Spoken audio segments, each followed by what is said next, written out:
우리는 지난 2년 가까이 팬데믹 시대를 살아오면서 참 이전보다 감사를 많이 잃어버리고 살아가는 시대를 살아가고 있습니다. 우리들 중에는 생각조차 하기 싫은 고통과 아픔의 시간을 아직도 지내고 계신 분들도 있으시다는 거예요. 그래서 우리의 삶 가운데 참 부정적이고 비판적인 마음이 자꾸 들려고 하는 삶의 여건 속에 접어들 때가 참 많습니다. 또 환경적으로도 그래요. 이 뉴스나 유튜브나 또 인터넷 매체를 통해서 접근해 오는 것들은 참 자극적이고 또한 파괴적인 말들이 쏟아지고 있다라고 하는 거예요. 이 사람들은 그래서 입만 열면 불평도 하고 또 원망을 합니다. 그렇게 우리는 감사를 잃어버린 시대 속에서 원망하면서 불평하며 살아가고 있을 때 우리 하나님께서는 우리에게 이렇게 말씀하십니다. 너희는 감사하는 자가 되라. 너희는 감사하는 자가 되라. 항상 기뻐하라. 쉬지 말고 기도하라. 범사에 감사하라. 이는 그리스도 예수 안에서 너희를 향하신 하나님의 뜻이니라.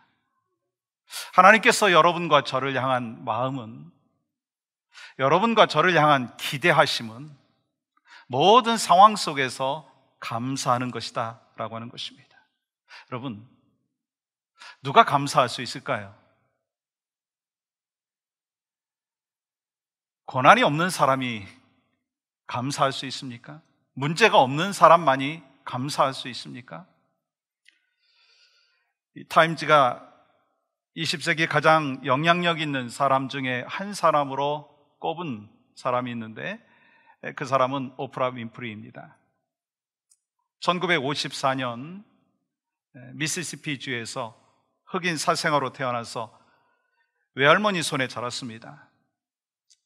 9살 때 사촌 오빠에게 강간을 당하고 엄마의 남자친구와 친척 아저씨에게 끊임없이 성적인 학대를 당하고 참으로 믿을 수 없는 고난의 시간들, 어려움의 시간들이 있었습니다. 또 14살 때 미숙아를 낳았지만 그 아이도 얼마 안 돼서 세상을 떠났습니다. 그래서 20살이 될 때까지 술과 마약에 파묻혀 있었죠. 그렇지만 오프라 윈프리는 무려 25년 동안 오프라 윈프리 쇼를 성공적으로 진행을 했고, 그래서 세계적인 롤 모델이 되었고 영향력을 끼치는 사람이 되었습니다. 여러분, 그 이유가 뭘까요? 그는 크리스찬으로서 위대한 습관 하나를 갖고 있었습니다. 그 위대한 습관은 10년 동안 매일같이 감사일기를 썼다는 거예요. 무슨 말인가? 그녀는 현재를 소중하게 여기고 삶을 긍정적으로 이끄는 감사의 일기를 씀으로 인해서 삶이 어떻게 가야 되는지, 삶의 방향이 어디를 향해야 되는지에 대해서 깨달았다고 하는 것입니다. 이 그녀가 이 감사의 일기를 모아놓은 책이 내가 확실히 아는 것들이라고 하는 제목입니다. 이 책의 내용 가운데 이런 내용이 있어요. 항상 감사한 마음을 가지기는 쉽지 않다. 하지만 당신이 가장 덜 감사할 때가 바로 감사함이 가져다 줄 선물을 가장 필요로 할 때다. 감사하게 되면 내가 처한 상황을 객관적으로 멀리서 바라보게 된다. 그뿐만 아니라 어떤 상황이라도 바꿀 수 있다. 감사한 마음을 가지면 당신의 주파수가 변하고 부정적 에너지가 긍정적 에너지로 바뀌게 된다. 감사하는 것이야말로 당신의 일상을 바꿀 수 있는 가장 빠르고 쉬우며 강력한 방법이라고 나는 확신한다. 여러분, 이 감사할 것이 있을 때 감사하는 것은요, 누구든지 할 수가 있더라고요. 그렇지만 이 감사할 이유가 전혀 없는 것 같을 때 오히려 더 감사가 필요하다라고 하는 레슨이 바로 오프라 윈프리의 이 감사의 일기의 내용 가운데 담겨져 있다는 것입니다. 왜냐하면 이 감사가 우리의 미래를 만들어가기 때문인 것입니다. 그러므로 감사할 수 없는 것 같은 상황 속에서 정말 필요한 것은 이 감사의 예배를 드리는 것이다 하는 것이죠. 오늘 본문 시편 50편은 이 다윗 시대 때 3대 악장 중에 한 사람인 아삽이라고 하는 사람이 쓴 시이거든요. 하나님께서는 아삽을 통해서 예배에서 가장 중요한 것이 무엇인가? 감사로 예배하는 것이다 라고 말씀하고 있습니다. 그래서 이 시편 50편의 주제와 전체 내용은 무엇이냐? 바로 감사 예배를 받으시는 하나님, 감사로 예배하는 자의 예배를 받으시는 하나님이다라고 하는 것입니다. 하나님께서는요, 이 아삽의 시를 통해서 우리가 감사함으로 예배하는 것이 얼마나 중요한 것인가라고 하는 것을 가르쳐주고 있습니다. 그러므로 우리 모두는요, 오늘 추수감사 주일 예배를 드리는데 하나님께 정말 감사의 예배를 드리고 있는가? 또한 하나님 앞에 진정한 감사를 예배로 올려드릴 때 하나님께서 우리에게 주시는 은혜가 무엇인가 라고 하는 것을 깨닫기를 원하는데요, 그 첫 번째는요, 이 하나님 앞에 감사로 예배할 때 하나님과의 관계가 회복되어집니다. 감사할 때 하나님과의 관계가 회복되어진다는 거예요. 하나님께서는 오늘 본문에서 아삽을 통해서 이스라엘 백성들이 감사로 제사를 드리지 않고 있다라고 말씀하고 있습니다. 하나님 앞에서 형식적인 예배를 드리고 있다라고 말씀하시는 거예요. 그래서 하나님께서는 이 시편 50편에서 세상의 모든 사람들을 불러 모으시고 또한 성도들을 불러 모으신 다음에 하나님의 사람들이 형식적인 예배를 드리고 있다라고 책망을 하고 계신 것입니다.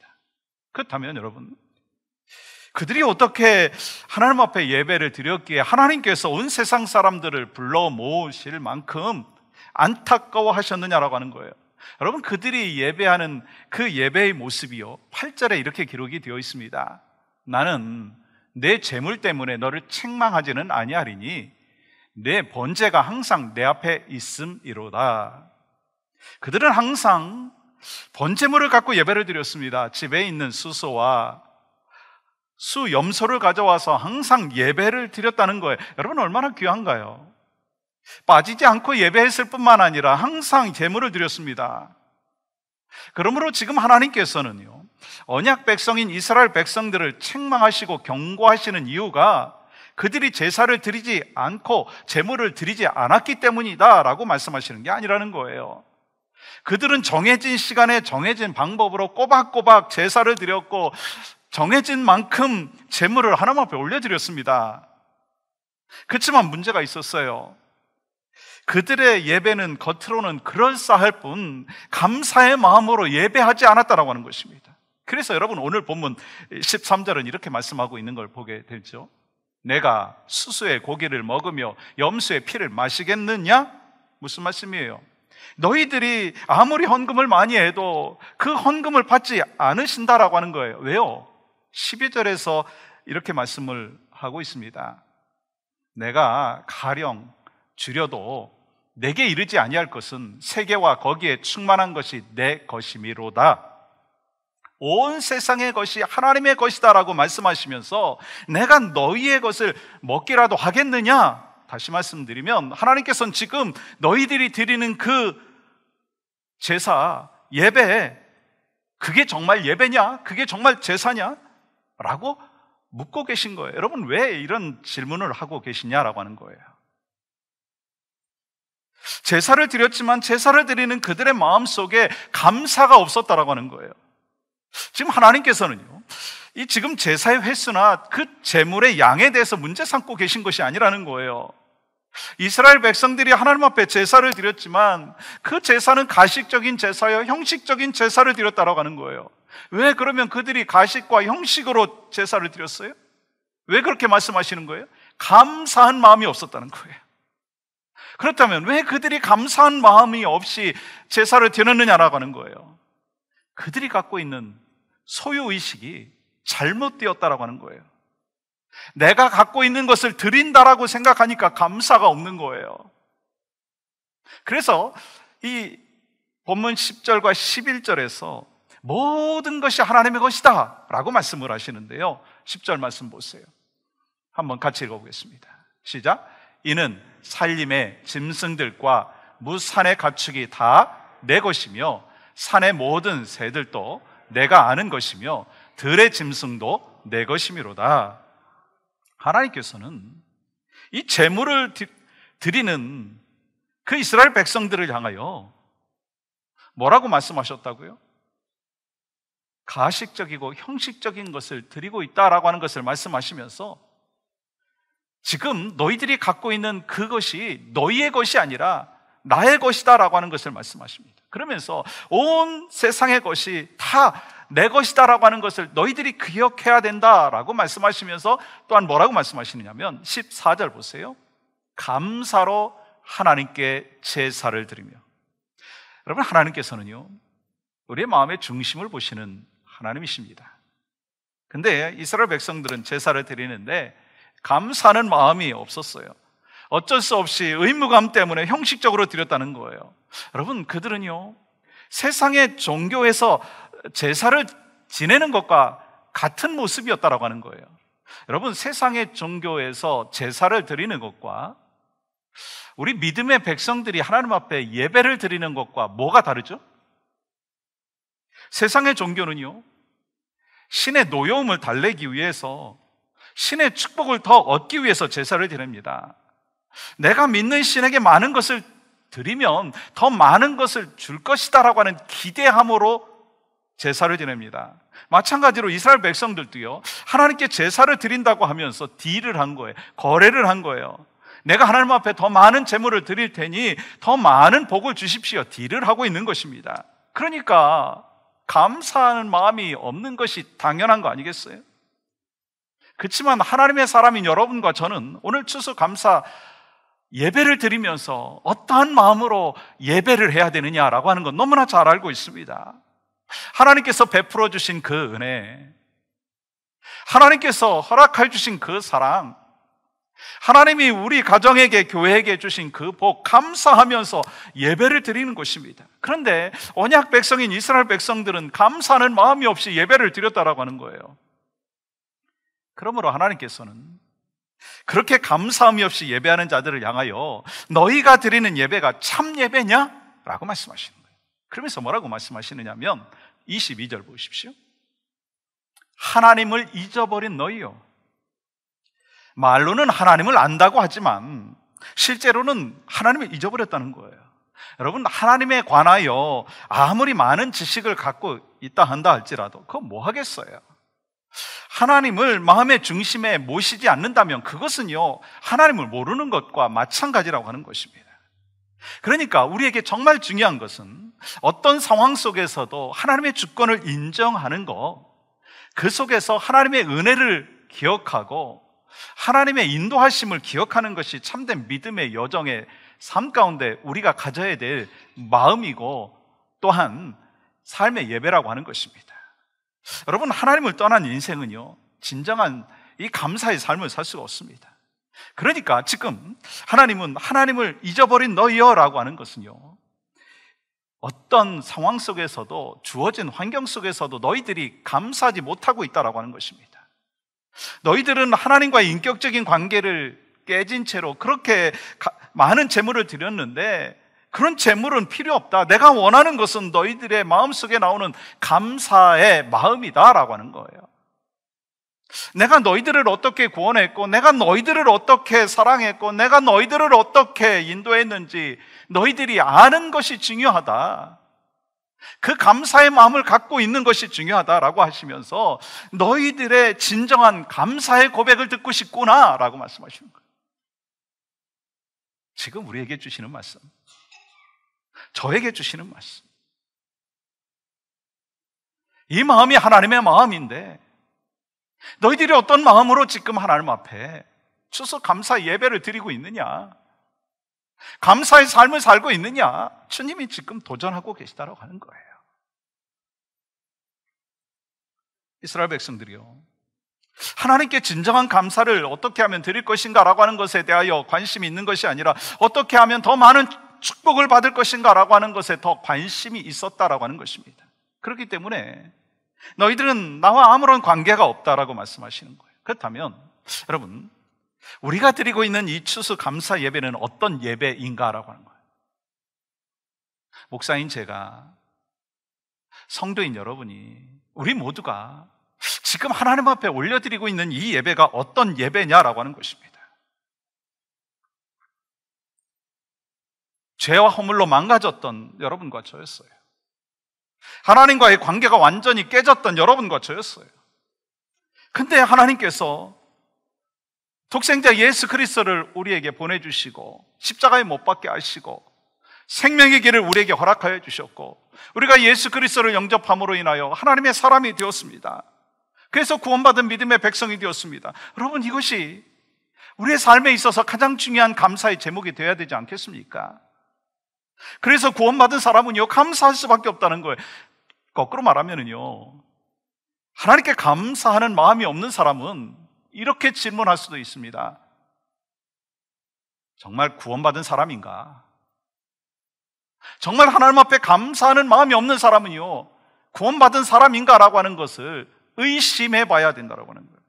그만큼 감사가 중요한 것이고 감사의 예배를 드릴 때 하나님이 주신 복이 있다는 거예요. 그 복이 뭐예요? 하나님과의 관계가 회복되어지는 거예요. 여러분과 제가 오늘 하나님 앞에 감사의 예배를 올려드리면서 구원에 대한 감사, 또한 나를 지금까지 지켜주신 은혜에 대한 감사를 고백하며 예배를 할 때 여러분과 저는요, 하나님과의 관계가 회복되어지고 이를 통해서 우리의 마음 가운데 주시는 참된 평안과 또 감사와 감격은 날마다 더해지는 은혜가 넘치고 넘칠 줄 믿습니다.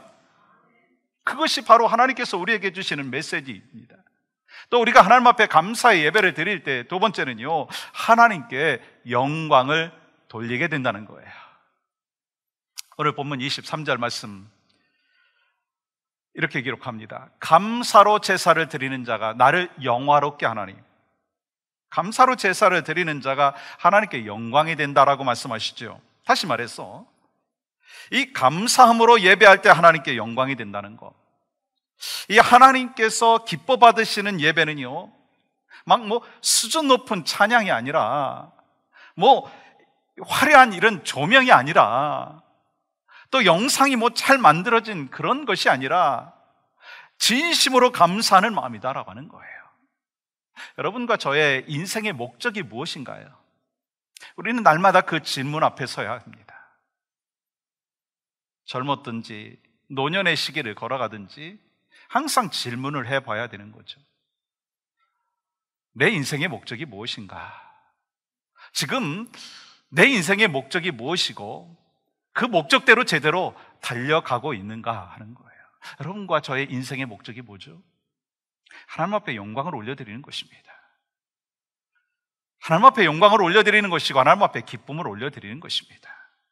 그게 인생의 목적이다, 이유입니다. 그렇다면 하나님께 영광이 되기 위해서 우리에게 필요한 것이 뭘까라고 하는 거예요. 로마서 12장 1절은 이렇게 기록하고 있어요. 함께 읽겠습니다. 시작. 너희 몸을 하나님이 기뻐하시는 거룩한 산 제물로 드리라. 이는 너희가 드릴 영적 예배니라. 무슨 말씀이에요? 우리가 매 주일 교회 나와서 예배 드리는 것만이 예배가 아니라 우리의 삶의 정황 속에서, 그 삶의 현장 속에서 예배하는 것이 참으로 중요하다. 그래서 삶 가운데 감사가 있는 것이 참으로 중요하다라고 하는 것을 말씀하고 있습니다. 우리가 성경에 있다가 보면 참 하나님의 사랑을 많이 받은 사람이라고 생각되어지는 인물들이 속속 등장하잖아요. 저는 대표적으로 한 사람을 꼽으라고 한다면 다윗을 꼽고 싶습니다. 그렇다면 왜 다윗을 하나님께서 그렇게 사랑해 주셨느냐라고 하는 것입니다. 다윗이 하나님께 영광이 되었기 때문인 것입니다.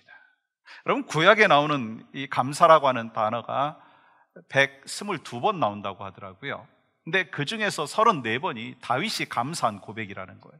저는 그 감사의 고백을 다윗이 했을 때 그냥 예배 드릴 때만 감사가 아니라 삶 가운데 감사를 했기 때문에 그의 감사가 성경 속에 계속해서 기록되고 있다라고 하는 것을 생각해 보았습니다. 그러니까 여러분과 저에게 있어서 이 감사의 고백으로 다윗이 삶을 하나님 앞에 올려드렸듯이 우리가 그렇게 드려야 된다는 거예요. 우리가 예배를 드리고 또 봉사를 드리고 기도를 드리고 헌금을 드리지만 가장 중요한 것은요, 거기에 뭐가 들어가 있느냐는 거예요. 아니, 중심에 뭐가 있느냐라고 하는 것입니다. 감사가 있어야 된다는 거예요. 감사로 예배를 드릴 때 하나님께서 기뻐 받으시고 하나님께서 영광을 받아주시는 줄 믿습니다. 저는 오늘 여러분들이 점심으로 드시는 그 감사 도시락, 그 준비하는 손길들을 그냥 옆에서 지켜만 봤습니다.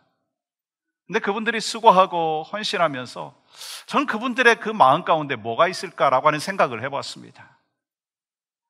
왜 다른 사람들은 안 나오는데 왜 나만 나와서 이렇게 일하지? 저는 그런 마음을 쳐다볼 수가 없었어요. 자원하는 마음으로, 감사하는 마음으로, 헌신하는 마음으로 나와서 기쁨으로 그 사명을 또 감당하시더라고요. 저는 소망하는 마음이 있습니다. 여러분과 제가 정말 하나님 앞에서 말씀을 알고 깨닫고 정말 중요합니다. 근데 정말 우리가 말씀 속에서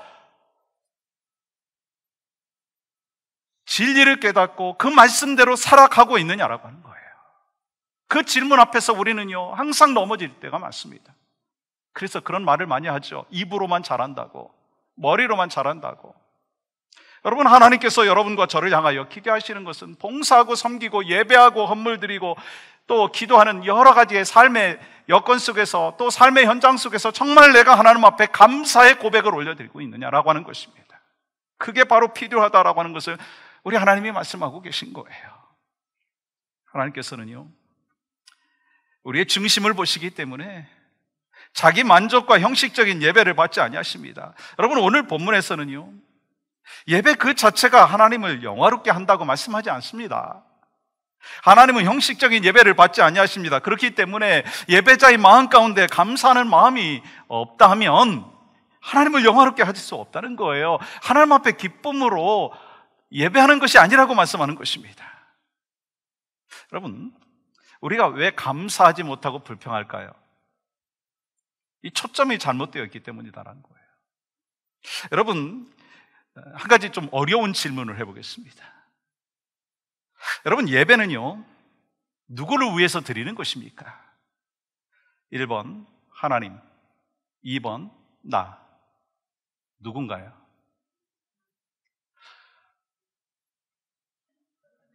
갑자기 이제 하나님 나오다가 나라고 하니까 이제 제가 당황이 되는데, 물론 이제 하나님과 나 다 정답이 될 수 있죠. 근데 정말 하나님 앞에 올려드리는 이 예배가 포커스가 누구여야 되느냐라고 하는 것입니다. 누구죠? 하나님이십니다. 그러면 우리는 예배를 마치고 나서 하나님께서 우리 예배를 기쁘게 받으셨는가? 라고 하는 질문을 할까요? 아니면 내가 오늘 예배를 통해서 은혜를 받았는지, 이 설교를 통해서 은혜를 받았는지, 뭐 찬양을 통해서 은혜를 받았는지 그것을 생각합니까? 사실 우리는 분명히 이 예배가 하나님이 받으시는 예배이고 또 포커스가 하나님께서 받으시는 예배야 된다라고 하는 건 너무나 잘 알고 있지만 나의 만족과 유익을 먼저 생각할 때가 참 많다는 거예요. 초점이 잘못되어 있을 때가 참 많다는 거예요. 마찬가지예요. 우리는요, 있는 것보다 없는 것에 초점을 둘 때가 참 많습니다. 그러니까 불평이 나오는 거죠. 그러니까 우리는 더 무엇이 있어야 행복한 것이 아니라 이미 주신 은혜를 기억하는 것이 바로 감사의 길이다라고 하는 것을 우리가 알아야 된다는 거예요. 여러분, 왜 우리가 불평과 원망을 합니까? 초점이 잘못되어 있기 때문이에요. 또 한 가지는요, 하나님의 은혜를 잊고 있기 때문인 것입니다. 우리가 불평하고 원망하는 그 이유는 그럴 만한 이유가 있기 때문에 불평하고 원망한다고 생각을 하죠. 근데 사실은요, 이 불평과 원망할 거리가 있기 때문만이 아니라 하나님을 잊어버렸기 때문에, 하나님의 은혜를 잊고 있기 때문에 불평과 원망이 나올 때가 얼마나 많느냐는 거예요. 거기에 대한 좋은 예가요, 출애굽한 이스라엘 백성들의 그 40년 동안의 광야 생활을 꼽을 수가 있습니다. 그들은 이 삶이 힘든 이유가 뭐 광야라고 하는 그 환경 때문만이 아니었다라고 하는 거예요. 물론 광야가 힘들죠. 제가 성지순례 가보니까 정말 광야에서 이 40년 동안을 지냈다라고 하는 것 정말 기적이고 고통이었겠다라고 하는 생각을 가져보았습니다. 근데 그 광야 가운데서도요, 하나님이 함께 하셨잖아요. 낮에는요, 이 더울까봐 구름 기둥으로 시원하게 하나님께서 허락하여 주셨고, 밤에는 추울까봐 불기둥으로 따뜻하게 해주셨어요. 그러니까 광야라고 해도요, 그냥 광야가 아니라 하나님이 함께 해주시고 하나님이 돌봐주시고 하나님이 인도해 주셨다라고 하는 거예요. 그럼에도 불구하고 그들은요, 밤낮으로 불평하고 원망했어요. 왜 그들이 그렇게 했느냐는 거예요. 하나님의 은혜를 잊어버렸으니까, 하나님의 은혜를 기억하지 못하니까요, 불평하고 원망한다라고 하는 것입니다. 여러분은 아침마다 만나온 메추라기를 통해서 베풀어 주신 은혜가 그들에게 있었습니다. 반석에서 생물이 나오는 그 은혜를 하나님이 허락해 주셨습니다. 그들은 놀라운 하나님의 은혜 속에 살고 있었지만 하나님의 은혜를 잊어버리니까 은혜 속에서 불평이 나오고 원망이 나오는 거예요. 아니, 은혜 밖에서 나오는 거죠. 그렇지만 여러분, 하박국 선지자는 어떻습니까? 정말 최악의 상황 속에서도 최고의 감사를 올려드렸다는 거예요. 무화과 나무가 무성하지 못하고 포도나무에 열매가 없고 감람나무에 소출이 없고 밭에 먹을 것이 없고 우리의 양이 없고 외양간에 소가 없다. 여러분, 그 상황은요, 최악의 상황이었습니다. 그렇지만 그는 구원의 하나님으로 인하여 기뻐하고 즐거워하였다라고 하는 거예요. 여러분, 하박국 선지자는요, 소유의 넉넉함 때문에 감사의 고백을 올려드린 게 아니라고 하는 걸 여러분 너무나 잘 알고 있잖아요. 약속을 신실하게 지키시는 그 하나님의 은혜, 지금은 바벨론을 통하여 징계를 허락하고 계시지만 결국 구원해 주실 그 하나님의 은혜를 기억하였기 때문에 최악의 상황 속에서도 감사를 할 수 있었다는 거예요. 그러므로 하나님의 구원의 은혜를 기억할 때 감사 예배를 올려드릴 수가 있다는 거예요. 지금 여러분과 제가 이 팬데믹의 어려운 상황 속에서 두 번째로 추수 감사 주일 예배를 드리고 있습니다.